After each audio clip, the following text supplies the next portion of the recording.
LeBron and the Lakers made a New Year's resolution to not lose a game in 2022. Okay, they're 1-0, but looking good in the last week or so. Russell Westbrook's triple-double streak ended at 4 in a row on Sunday, but he's still averaging 10 assists per over his last 5. Only LeBron has scored more than Malik Monk since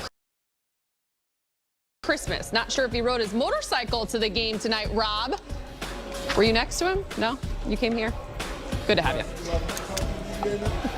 Lakers will look to pick up their 3rd straight win in a row tonight versus the Sacramento Kings. Tip-off coming up at 7:30 right here on Spectrum Sportsnet. So we say hello and welcome to Access Sportsnet Lakers, brought to you by your Southern California Toyota dealers. I'm Allie Clifton, joined by the one and only Hall of Famer, Big Game James Worthy, 7-time champ, Big Shot Robert Horry.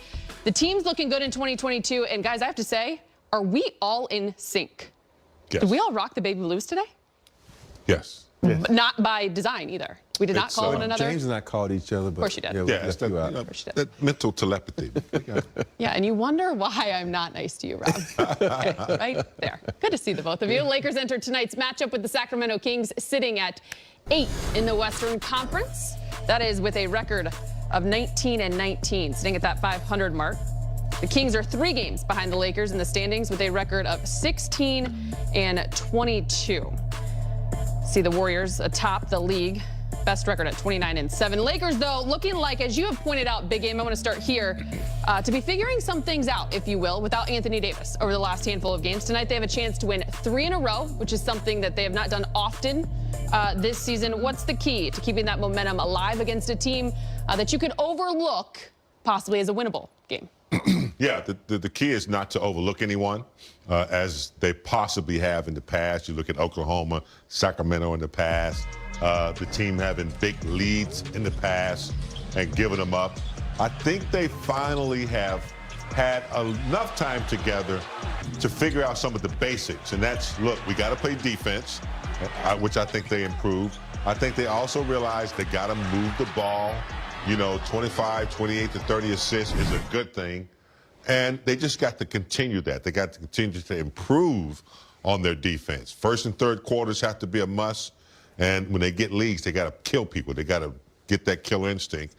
If they just keep improving as they get players back, you know, they could finally turn the corner. Not there yet, but they're peaking.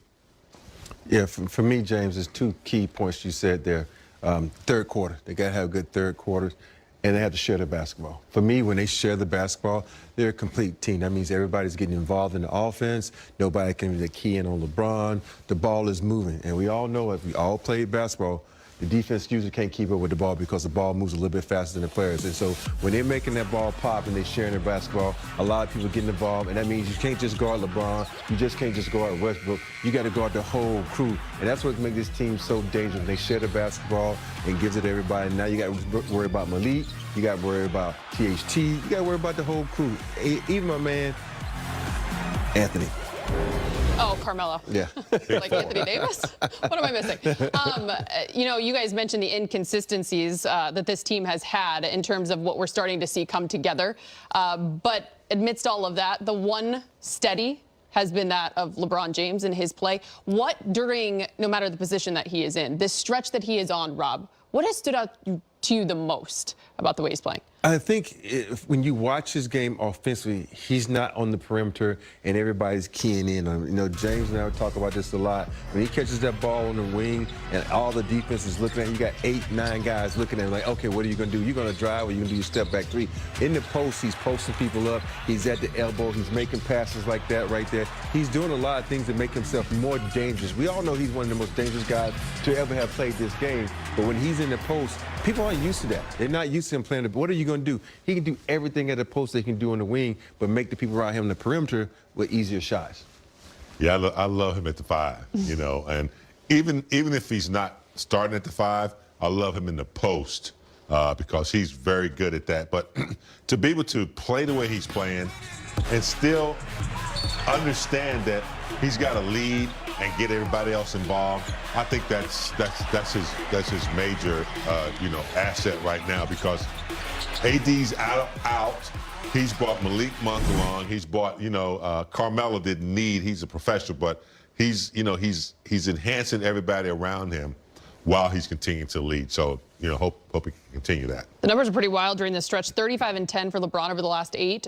3 times starting at center, 34 and 10. It's pretty crazy how those kind of transfer. This is game 3 of 5, the 5-game homestand for the Lakers. For the latest, let's get you live to Crypto.com arena. Lakers reporter Mike Trudell is standing by with more. Hello, Mike.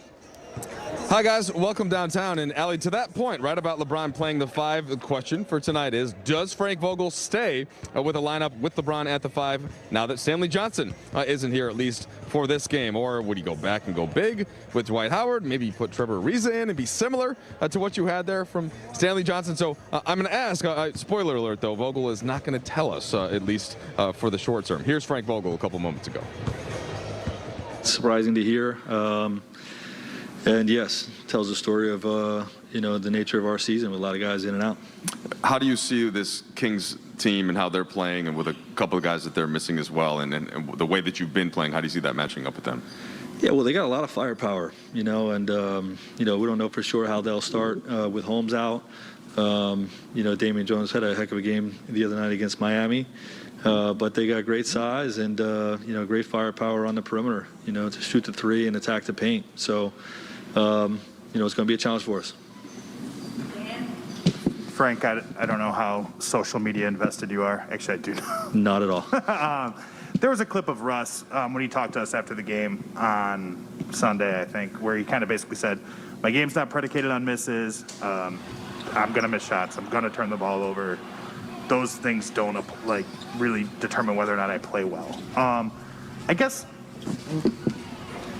what are the things that he does that don't show up in the numbers that do that? And I guess if you had any reaction to kind of that sort of notion. Well, I think what he's, and I'm not trying to speak for him, but nobody plays games with 0 turnovers. Nobody plays games where they shoot 100% from the field. That's part of the game.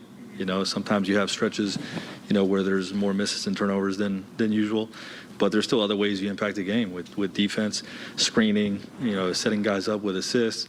It doesn't tell the full story is, I think, what he's trying to say. And, I agree with him on that. And, with regard to the turnovers, you go back and look at the turnovers and, it's like football. A guy has a few interceptions when he throws the ball off guys' hands. It's not always the quarterback's fault. You know what I mean? So you keep it all in context.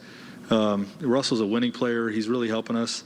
And, even in nights where the stat sheet may not look favorable for him, still helping us impact winning.